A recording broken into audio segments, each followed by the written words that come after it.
to another episode of Piecing It Together, the podcast where we take a look at a new movie and try to figure out what movies inspired it. And today on the show, it is time for the final reckoning. It's the final movie in the Mission Impossible series, and we have a lot to talk about with this one. Joining me is William Patrick Coleman from the Film Buff Show, and we get into lots of stuff here. This is a little bit of a non-traditional episode.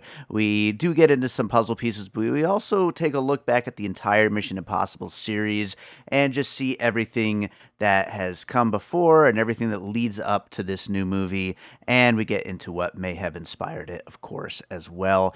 So great conversation coming up here. Before we get to it, I do want to remind you, as always, wherever you're listening right now, make sure you are subscribed because we got a lot of episodes on the way. But with that said, let's talk about Mission Impossible: The Final Reckoning. All right, William Patrick Coleman's joining us today, the film buff himself. First time on a regular episode. He's been on a bunch of my live ones. Happy to have you here, man. How's it going? Yeah, I'm so excited. I'm really thrilled. Thank you for having me. And what a topic to debut. Yeah, absolutely. I mean, this is a big one for sure. Usually, even though you've been on the show many times with the live shows, usually when I do these regular online episodes, I have people introduce themselves to my audience. So introduce yourself. Tell people who you are and what you do. Well, my name's William Patrick Coleman. I am a content creator. I go by my alias, my show Film Buff, which is on YouTube. We do have all social media pages as well as our own podcast on Spotify right now. Right now, we're just doing kind of movie reviews and going in to do that. But sometimes we do celebrity interviews. Sometimes we do comic sketches, things like that. So. Yeah, big on film, of course. Absolutely. It's the title. Absolutely. Yes. Well, of course, anyone who is big on film, if you're not into Mission Impossible, I mean, like, why are you even watching movies? Like, what are you doing? Yeah, what are you doing? Yeah. Exactly. So, I'm psyched to get into this one, even though, as we discussed a little bit ahead of time, I'm a little down on this entry. I don't think they really went out with the bang that we all hoped for, but it's still good. I mean, I still had a good time with it, even if I didn't exactly love it. I mean, general thoughts before we start getting into some puzzle pieces. Where are you at? With the new one, well, yes, I do completely agree with you. I was very underwhelmed, to say the least. Yeah. Naturally, a bad Mission Impossible movie is still a good movie. Sure. But that's to say, and it's still, it's one of those things where you leave the theater and it's so fresh that you kind of need a second to kind of reflect on what it is you saw, because you're kind of 7 movies is a good track record, Yeah. Yeah. And so, like, to walk into something and it just not compare to what you had hyped up for yourself, as well as experienced in the other installments, is kind of a bummer to report. But I was very, very bummed out that this is what they were referring to as their last one. Yeah. And of course, and this is how they're going to go out. Yeah. And of course, we're recording this. We got to see it at an early screening. And so we'll see if this movie just absolutely blows up the box office. They'll talk themselves into doing another one, I'm sure. But it does feel like a conclusion, though. And it's just a conclusion that didn't quite land exactly. But that being said, we've got a lot to talk about here, and we're going to do things a little bit different. William and I, we kind of discussed this in advance. To start this off, we'll get into some regular puzzle pieces a little bit later, but to start this off, William recently went through an entire binge of all of the Mission Impossible movies, and we all knew going into this from the trailer that this was going to be a little bit of a reflection because it is a series capper, and it was pretty clearly going to be inspired by itself, by the other Mission Impossible movies. And so to start out, our first 7 puzzle pieces are going to be the other Mission Impossible movies. And William's going to kind of take the lead on some of this stuff. Let's just take it right back to the beginning. Well, the beginning of the movies, that is, not the TV show, of course. Not the TV show. Yeah. The movie itself is a Tom Cruise project that he picked up to do as his next tentpole, summer blockbuster project. And man, did that really take off. We're looking at, I think, almost 30 years. Yeah, 96. So just 96. just yeah, shy. almost to to the day, actually. Yeah. May 22nd, 1996, to be precise. And this summer, you had Independence Day was about to come out, but you had this Mission Impossible project with Tom Cruise and John Voight. The plot of it is he's framed for murder for his IMF team during a botched mission in Prague, and he's accused of selling government secrets to an armed dealer known only as Max.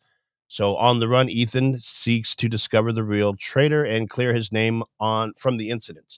So this is our introduction to Ethan Hunt, who will now be our protagonist for the entirety of the series. I believe the show is Phelps was our protagonist, right? Yeah, our protagonist, and he's kind of left over on here. Now, I have some things here and there that I find kind of interesting, but really revisiting these, what I did was I did like for the 2 months straight, I did like one movie a week or something like that. I think is how I did it. So I spent a whole week on it, and then I would research the actual movie itself. Oh, wow. And overall, cinematically, it's aged really well. The first Mission Impossible has become one of my favorite Brian De Palma like movies. Yeah. It's the very definition of aged like fine wine. Very definition of it. At the core, it's the first out of the series, but it plays out like there's a spark in Tom Cruise's eyes, like he knows where he might be able to go with this if this goes of the something bigger and a brighter future with this kind of franchise. The homage is respectful. The action sequences are built for tension, and it looks beautiful. Its pacing is methodical. It's a great Brian De Palma movie as well as a great Tom Cruise movie. Sure. And from that, we hit the floor running. Absolutely. The budget on this was $80 million, and it grossed $457 million. You got to remember, this is 1996. Yeah. So, and also, IMAX would play a bigger part later in the series. IMAX is not introduced here yet. Sure. So that's something to keep in mind. Now we jump over to May 24th, 2000. If we're doing this by installments, we're going to go into Mission Impossible 2. Mission Impossible 2's got a bit of a reputation. The plot on this is Ethan Hunt goes back into action and works with a professional thief named Naya, and the duo go undercover to stop rogue IMF agent Sean Ambrose, who is played by Doug Ray Scott, from stealing a deadly virus called Chimera, right? Chimera, which is dangerously close to chlamydia. I don't know what they were thinking. Yeah, that's a tough one, definitely. But starting a pandemic and then selling the antidote to the highest bidder. All right. Now, what's interesting to note about this is he starts this idea that he doesn't really follow through with, but I love the idea where each installment's going to have its own different director, own different style, own different feeling, own different plot, things like that. So what they did was they hired John Woo, complete different, total 180, 180 from Brian De Palma. And I think what they wanted to do was incorporate a little bit more action in there. Needless to say, by the way, the Mission Impossible themes have the Lalo Schifrin score. Sure. Bum, bum, bum, bum. Well, every movie has a different interpretation of this. Yeah. Mission Impossible 2's contribution to this idea would be Limp Bizkit. Hell yeah. You're not gonna hear a single bad word about Mission Impossible 2 from me. I know a lot of people don't like it, but okay. So, but and I defend people in this also because overall, this to me is not only one of the worst in the franchise, but I truly believe to be one of the worst movies ever made. Wow. Okay. Like I really do not like it. Anybody who says bad pizza is still good pizza has never let John Woo make their pizza. Because although I don't have anything against the director himself, I absolutely love Hard Boiled. I absolutely love Face Off. Yeah, sure. His collaboration of like highly stylized romance and operatic action sequence. It's a gamble, but I don't think mesh well with Mission Impossible.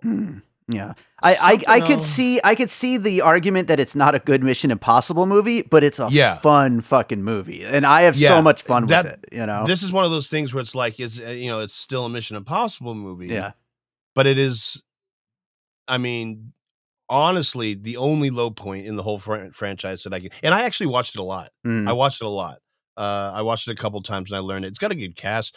This will always be the Mission Impossible to me that Doug Ray Scott lost Wolverine. Right. Hugh That's Jackman. True. Yeah. So this was a big deal. Like he was supposed to have Wolverine, and it had to do with overshoots, and he got injured on set, so he lost it to Hugh Jackman, and the rest is history. for both franchises. Yeah, sure. The budget on this was 125 mil. The gross is 546 mil. Okay.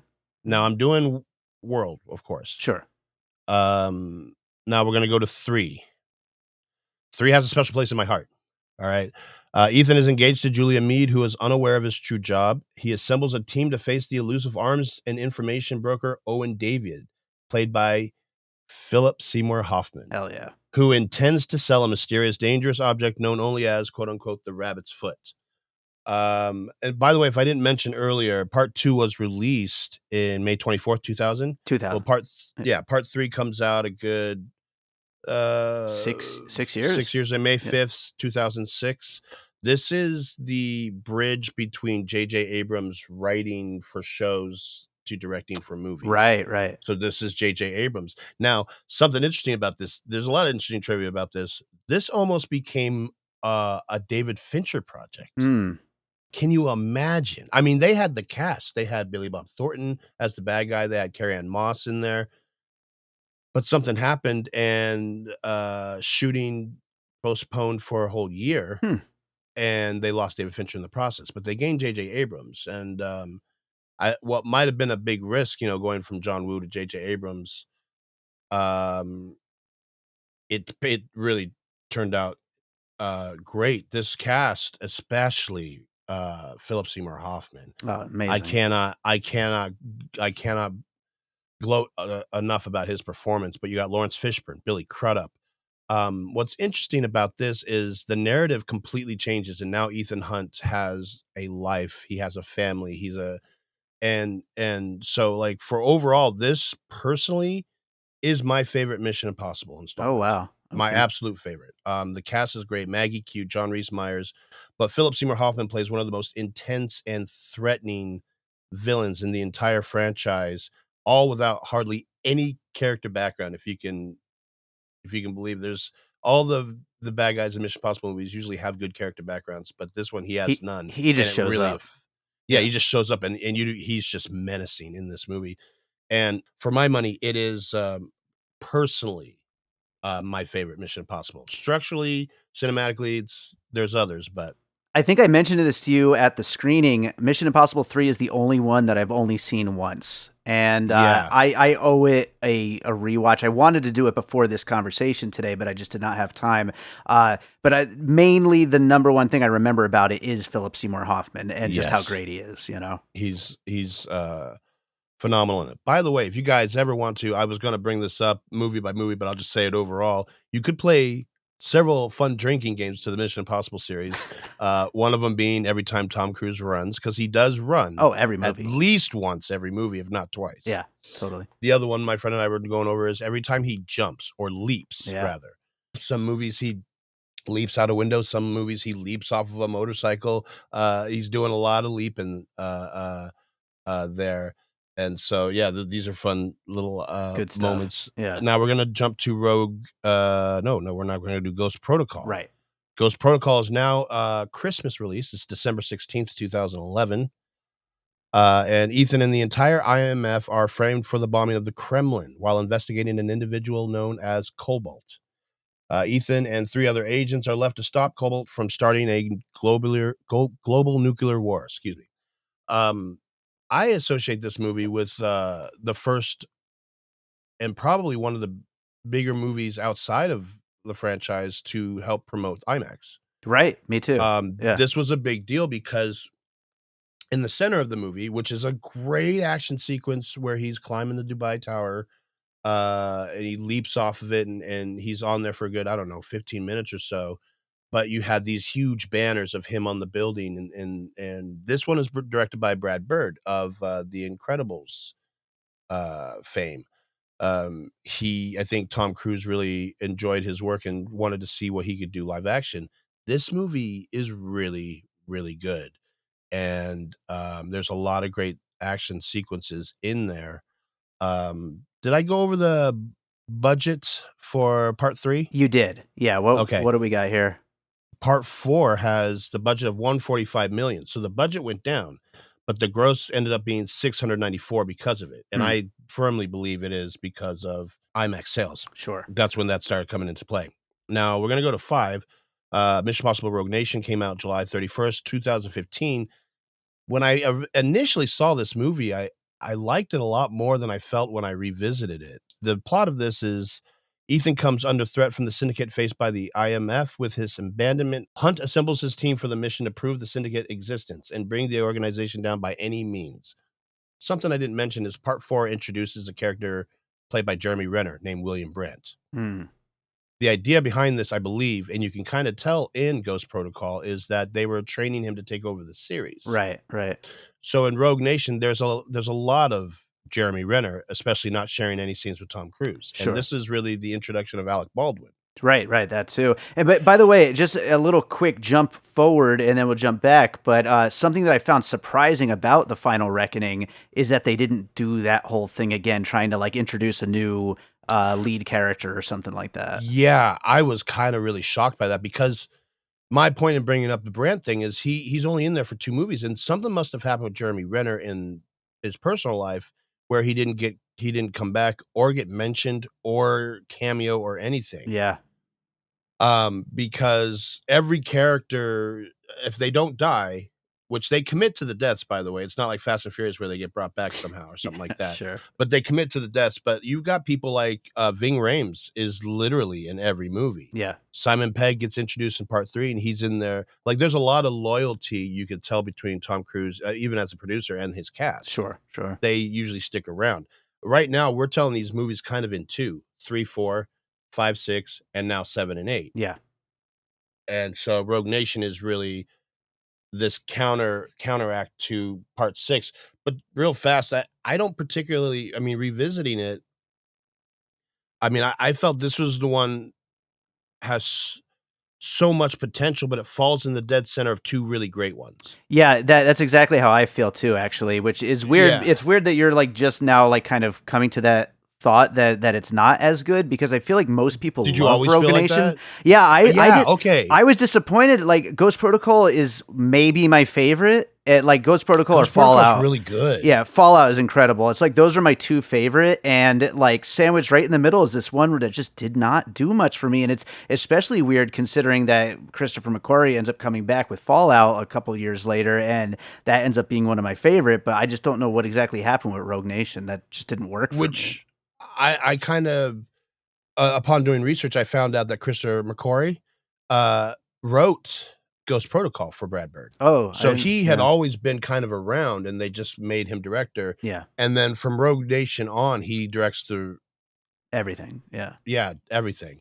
And I mean, no complaints here. He did a movie back in the day called Way of the Gun. hell yeah, great which movie. is fucking great Oh, movie. yeah. And of course, if anybody never mentions it for some reason, he wrote The Usual Suspects. So that's a big deal to Hollywood in general, or the world in general.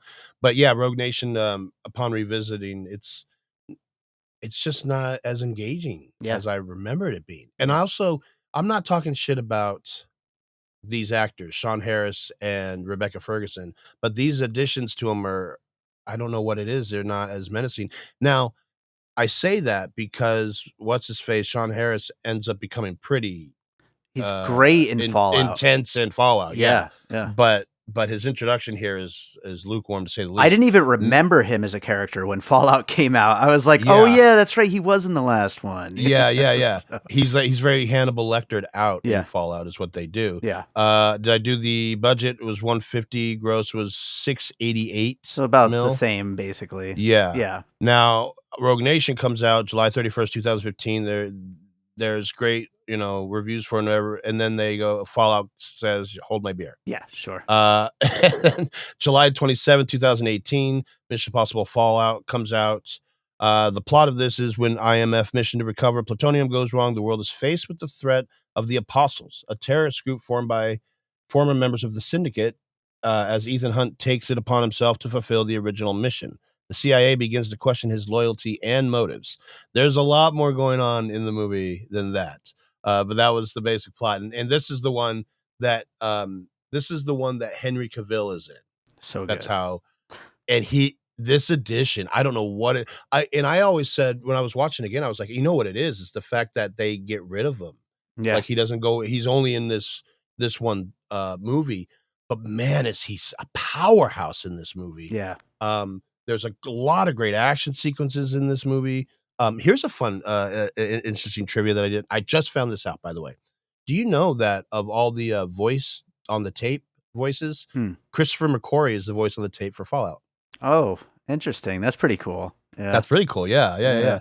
But yeah, for anybody who um this movie being one of the best like part 6 movies that could ever exist Seriously. by comparison to the others, this happens to be a fan favorite amongst a lot of people. We're not in the um minority of thinking this. Sure.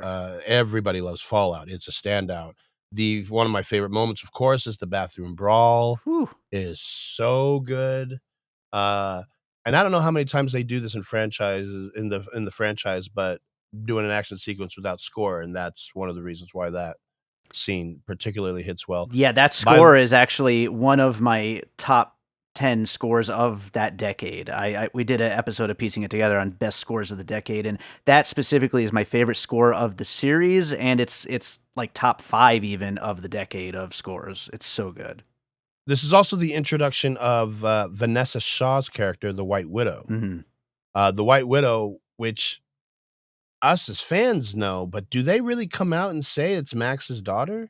I don't think so. Yeah, I don't Is think it so. something it's interesting, you just have to kinda put it together. Yeah, yeah. But she's great. I really like her. I think she's fantastic, in Fallout. Um, this one, the budget is 180 and it grossed 791. Alright. Not bad. Hell yeah. Again, keep in mind, from part 4 on, they are all IMAX Yeah, release. absolutely. Dead Reckoning comes out July 12th, 2023. An AI called the Entity is responsible for the sinking of the next generation Russian submarine Sevastopol. The Entity has since gone rogue and entrenched itself into cyberspace, the secret of stopping and controlling it. It lies with the key with Ethan Hunt and the IMF, and they must track down various world powers and various forces raised to obtain the key in order to use the Entity for their own purpose. The budget on this thing is 291 and it would gross 571, sorry. Yeah. Wow. Yeah, Um, it did not work out very well. And I think we all know by now that a big part of the problem with this, aside from it just not being that good, which is, a definite thing. These last 2 movies are just not that great. But it came out right around the Barbenheimer thing, and the IMAX screens were just, mm, they were all used up. And everybody had spent ah, all their money already, and okay. it was terrible timing. I think coming off the heels of Top Gun Maverick, Tom Cruise he's the best. Let's be clear, he's the best. But I think he Yeah. maybe kind of drank his own Kool-Aid a little bit too much and was like, Mhm. I just made Top Gun Maverick. I'm the top of the world. Everyone will come see my movie, and let's not even worry about those other 2 movies that people are buzzing about. And those 2 movies just owned the entire summer. I might be the odd man out on this, but structurally, I think this is the best Mission Impossible. Jeez, really? Yeah, we are totally on the opposite of that, All and right. and not in a bad way. I find what you're saying really interesting. There is a problem here, and there's a big problem here, and the problem is I hate this thing that I'm pretty sure Back to the Future started, where they filmed 2 movies Oh, or it's terrible. have the idea of doing 2 movies at once. It is the worst thing to do to an installment, to do to a franchise, I mean. Um, and then sometimes it works, like, I think Back to the Future, it works. I mean, I grew up with them, so I'm looking at them through a biased, lens, but Pirates of the Caribbean? No, does not. I don't think it works at No, all. didn't work there. And we Um, got Fast and Furious was the same summer, yes. and I don't even think they've started shooting the second No, part that's because the thing that yeah, they haven't even started shooting, and now there's several script changes I've heard, and, we mentioned Fast and Furious twice. I think Fast and Furious is the best comparison to this franchise, yeah, easily, because of the stunts and because of um, the new additions and what they do with old loved characters and things like that. They have no choice. We as viewers have put them in a corner to become bigger and better yeah, than and it's not necessary sometimes. In the case of Mission Impossible, though, it suffers greatly from it. But I feel that Dead Reckoning Part 1, which I'll always call it that. That's what they It's get. the Like name. I'll always call it that. But it has some of the best additions. Like I really like Hayley Atwell. I really like Palm. I don't know how to say her last name, but she's just a great addition. Yeah. I don't know about this bad guy, He's Gabriel. terrible. He I don't know about between him. him and the AI are like that is the biggest problem with these last 2 movies as far as I'm So concerned. somebody else said that too, is that the entity is just not a good It's stupid. villain. It's like it's oh my god, it's so dumb. It's like Eh, it's AI really like we're past that. We know AI is bad. Like yeah, I don't know. yeah, and so, there's the problem is there's 2 movies hanging on this idea. Yes. Yeah. That's why. Yeah. And so by the time, let's see, that grossed I told you 2 no, it grossed 571, Dead Reckoning. Um, but there's in this movie, it's close to 3 hours. There's 3 giant set pieces, and that's really all there is. There's an airport sequence that leads into a huge chase sequence. It's really good. Then there's like a little rave sequence that Mhm. leads into a chase sequence, and then there is the train sequence, which I really loved. Yeah. So I enjoy watching this movie, but it is completely not it is completely not uh promising the movie that we eventually get Sure. with Final Reckoning, which is it's a big, bummer, man. It is. I can't get over I just there's no other word, Yeah. and if I were to give it a review of stars, my reviews are grades, but 2.5 stars, maybe a C plus, maybe a C on Yeah. the in the I and that's me being generous. Yeah, I was generous, and I think I gave it 3.5, but only because it's still a Mission Impossible movie, and there was still some great action sequences. But yeah, it's all a bummer all around with these last 2. I mean, I get that. I do think that Dead Reckoning is a much better movie than Final Reckoning, but it's half a Mhm. movie, which is a Yeah. major problem, you know. Yeah, it's a But bummer. yeah, man, I mean, we're through the main 7 though. Like, which ones do you think were the biggest influence on what they were trying to do with this final one? Which one out of those? Yeah. I definitely I really feel like I see a little bit of Rogue Nation in there. Yeah. The reason why I say that is I because of the underwater sequence, Yeah. and what they do with that.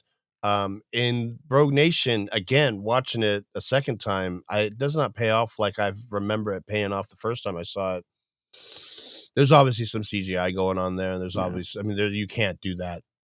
You can't do that in real life. So you can tell that they really took, some liberties. Yeah, yeah. Um, but, I remember watching that and thinking there's a lot of Rogue Nation in this. Yeah. Um, I think um to me it was personally Rogue Nation and the first one are the 2 that kind of I feel like the DNA of those are in this new one more than any of the other movies. Like I don't really see a lot of Ghost Protocol in this movie, and I don't think it's as action packed as Fallout. no, no, it's Um, not. and like I said, I haven't seen 3 in a long time, so I can't really say. I mean, obviously there's a lot of story beats that kind of connect back to it, but I think like as far as like the vibe of the movie and just like kind of what they were going for to kind of close all this out, I felt Mhm. there's a lot of these characters that are all kind of intertwined and a lot of like very heavy plot stuff going forward from the first one. And then just kind of the general gist of how Rogue Nation plays out. I felt like that's how this one kind of plays out. But again, like that's kind of my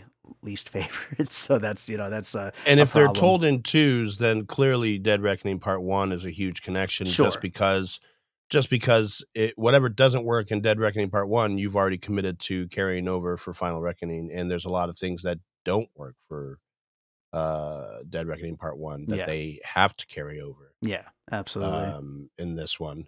So Uh I've got some regular puzzle pieces I'm going to bring up here in a second, but mhm. before we get to it, do you have any other like connections or anything from the original 7 Mission Impossibles that you want to bring up here? Not necessarily the original 7, but there is I do have other, puzzle pieces that Okay. connect to why I feel that way from the other 7, if that makes sense, but we'll get to that. Okay, so I will go through what I've got here, and because we just spent all this time talking about the movies themselves, we're Yeah. gonna kind of combine all of our pieces together here and just go through Okay. everything. But first of all, it was already name checked, but we did talk about Fast and Furious, and I think especially Furious 7, where they introduced the God's Eye.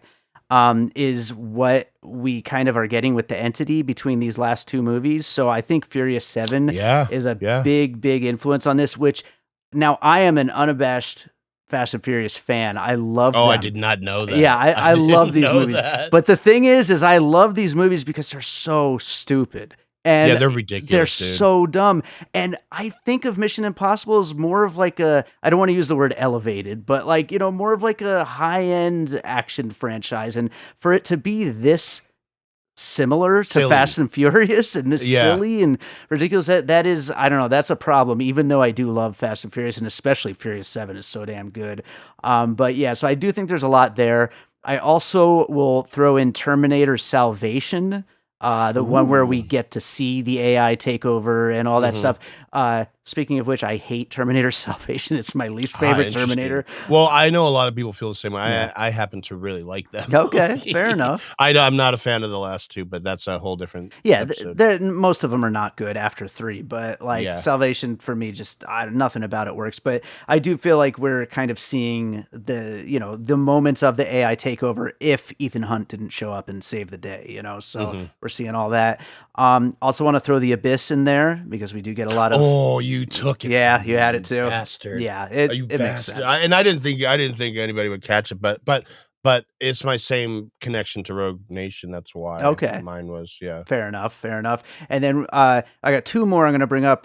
This kind of connects with The Abyss as well, but in a much dumber way. But again, another dumb thing that I do love personally, Meg 2, The Trench, the Jason Statham movie. Okay, okay. That movie, and again, we're talking about things that I like in the context of like kind of dumb movies, but in Meg 2, we see Jason Statham walking from one crashed submarine to another like thing outside in the middle of like 1,000 miles Ocean. below the ocean, and it's like you can't do that. Like, what are we doing here? It just does not work. And to see Tom Cruise do that, I'm like, we want to see him fall out of airplanes and stuff. It's so weird. With Jason Statham, it made sense because it's just so ridiculous to walk around without like a suit underwater like that, where he'd get crushed by the pressure. But he's Jason Statham, so he's able to do it.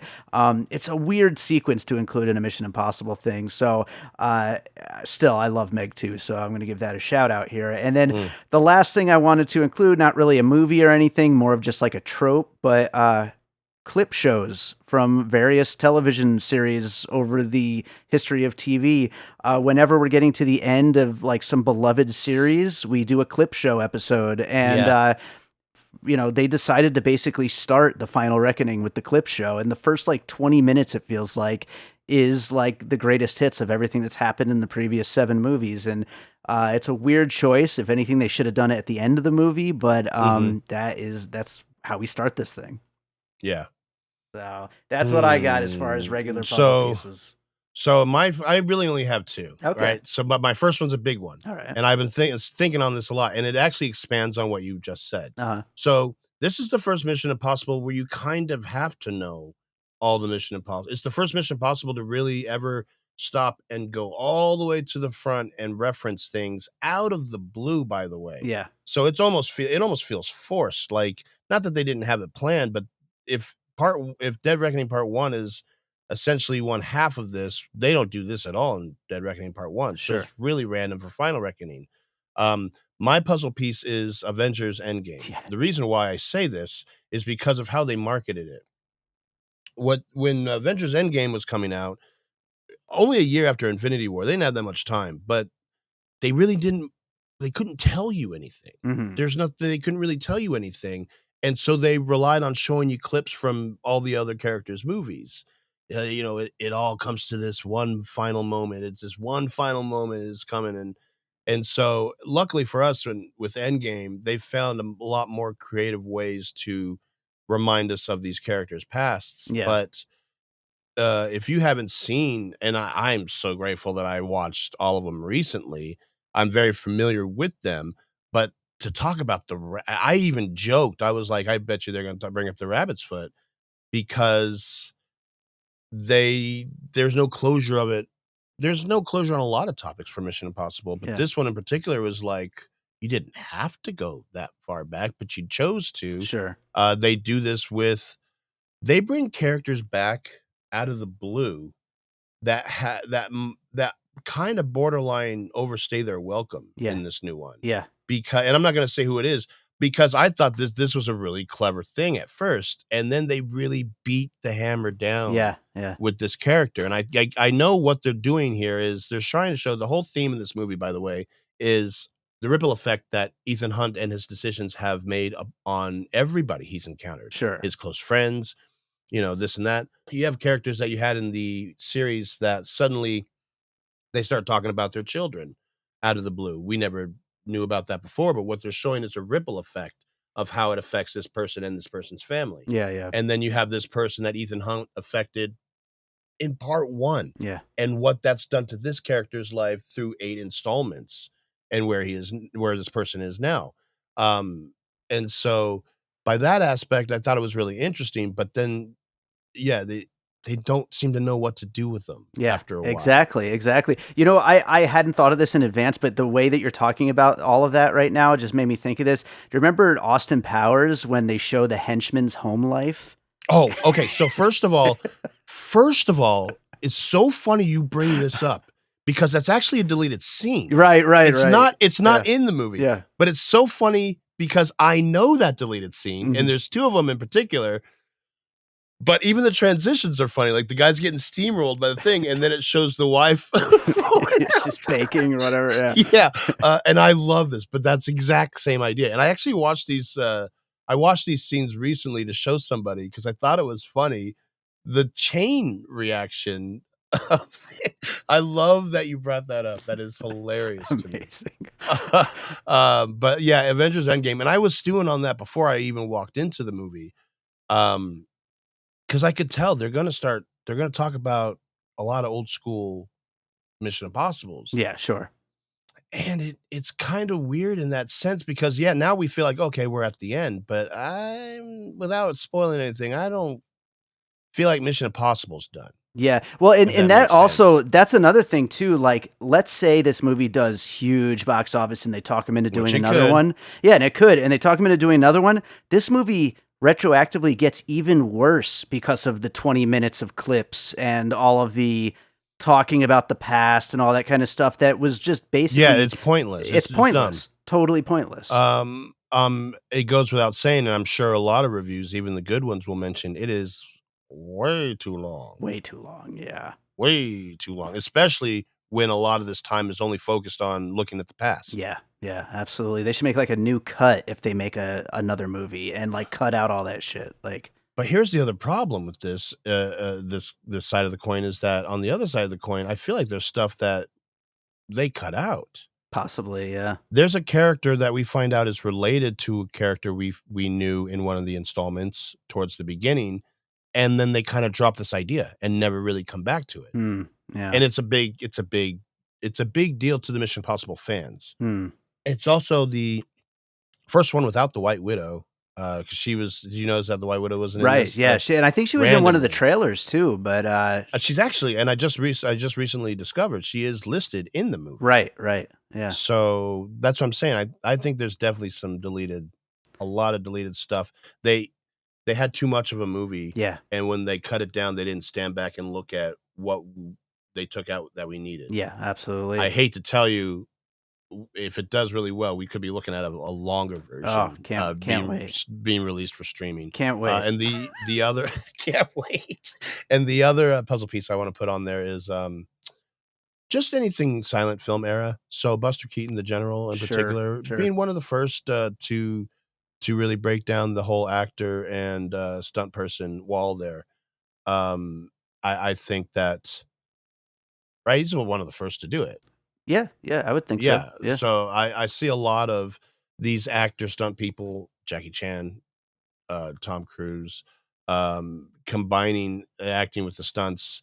Uh, some of these movies really wouldn't be around with the influence of what they were doing back then. Mhm. Now, I don't know that Mission Impossible can be included as one of those movies, but I definitely see some inspiration there. No, I think that's absolutely fair, and I think whether this is done or not with Mission Impossible, I do hope we're going to see some more interesting stuff from Tom Cruise. I feel like we will because any issues I have with the movie, He just got cast in a movie with Ana de Armas or yeah, whatever. I think just they're doing a recently. couple of movies together or something. Oh, So okay. yeah, but yeah, some kind of horror related thing, I believe. Yeah. So yeah, I hope he starts doing some more interesting stuff because he's great. Even with any issues I have with this movie or the last one, like he's always great in these movies, and he's so just enjoyable to watch. But One of the yeah. greatest producers we have. Oh, yeah, that too.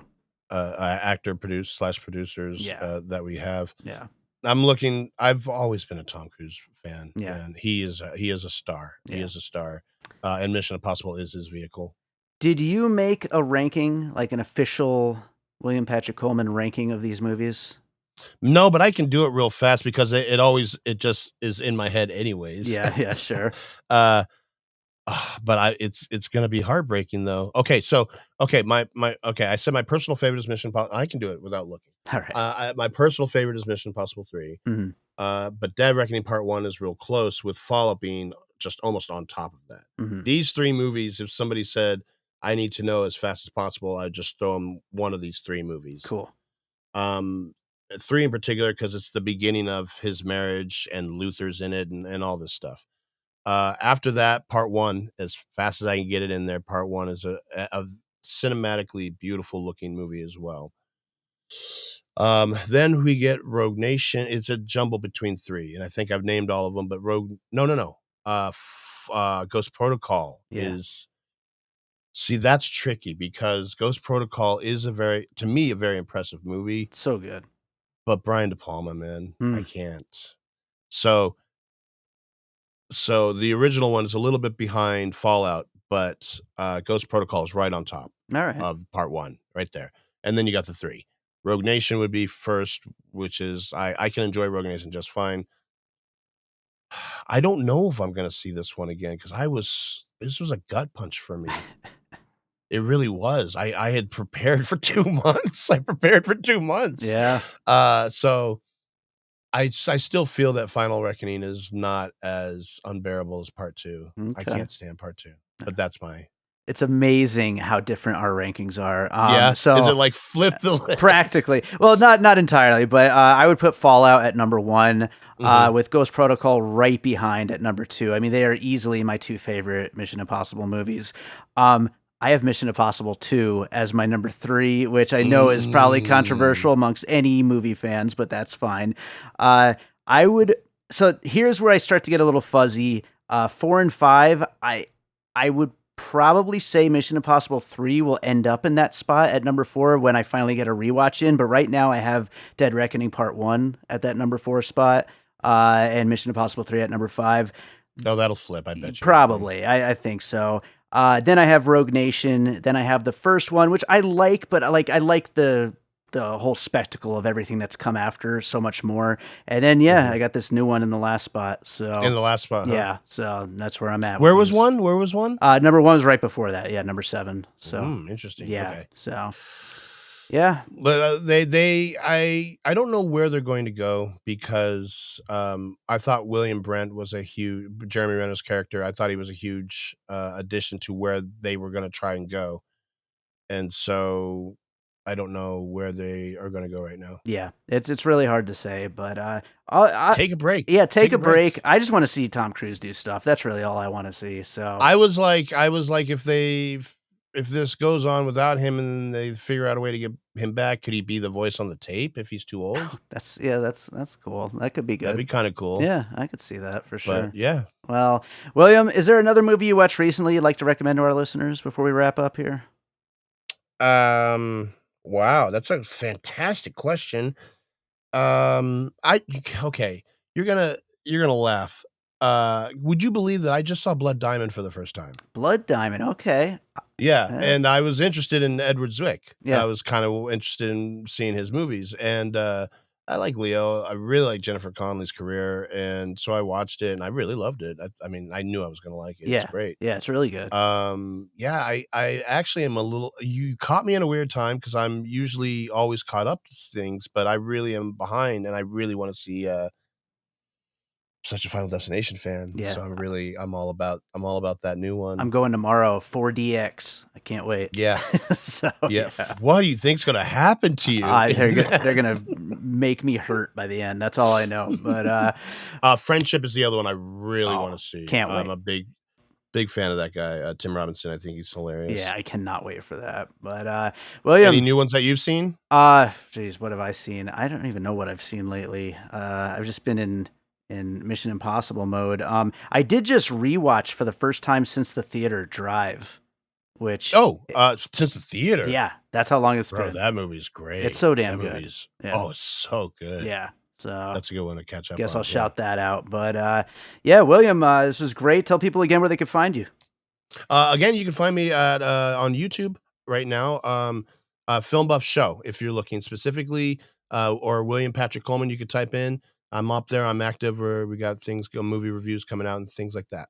Awesome. Well, hey, this was great, and I'm sure we'll get you on another live one soon, and maybe we'll do another of these too. Real fast, help me settle a debate. Has the Pup Pups come out with a new album? It just came out last week. Yes. Alright, Yeah. yes, alright, Yeah. just wanted to make sure. Yeah. Real excited. Yeah. Thank you for the extra plug I'm getting in on this Yes, episode. yes. Yeah, appreciate You it. got it, buddy. Alright, thank you for your time. Thanks again, guys. I was really had a great time.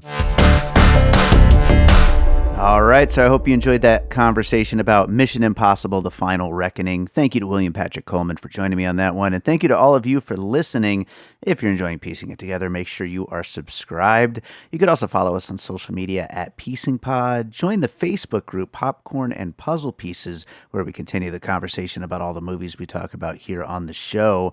And also, don't forget, we do have a Patreon, the Produced by David Rosen Patreon, where I post bonus and advanced content from Piecing It Together, Awesome Movie Year, which is another movie podcast I produce, and from my music career. All kinds of great stuff over there. Patreon.com/bydavidrosen. If you're enjoying the show and you just keep listening, that is a great way to support the show. But you can also support the show by signing up for that Patreon. And we also love hearing from you. So if you thought of any puzzle pieces for Mission Impossible: The Final Reckoning, or for any of the other movies we've covered here on the show, send them in. You can contact me, on all the social medias at PiecingPod. There's also a contact form on piecingpod.com. Would love to hear from you. Would love to hear your puzzle pieces. So do send them in. And yeah, with that said, I guess we could close this one out with a piece of music like we always do here. And I think what I'm going to do today is give you guys a preview. I think Chris would be all right with this. I recently finished scoring a feature film for Chris Johnson, a collaborator that I have worked with on a number of films over the last 10, 15 years. And this is an action comedy that we worked together on that you'll get to see eventually. I'm also going to be releasing the score as a soundtrack album around the time that the film comes out. And the score is basically supposed to be like a mashup of Bad Boys, Beverly Hills Cop, Lethal Weapon, and a little bit of Mission Impossible. And so I figured that feels like a good fit to close out today's Mission Impossible: The Final Reckoning, possibly the last time we'll ever be talking about Mission Impossible on the show. So let's go with that. Like I said, I will be releasing a soundtrack album of this whenever the film comes out. But this is a little preview that you're getting to hear very far in advance. I have no idea when this is going to be coming out. Still in post-production and everything. But hope you enjoy it, and we'll be back with more Piecing It Together real soon.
An All Points West production, produced by David Rosen in Las Vegas.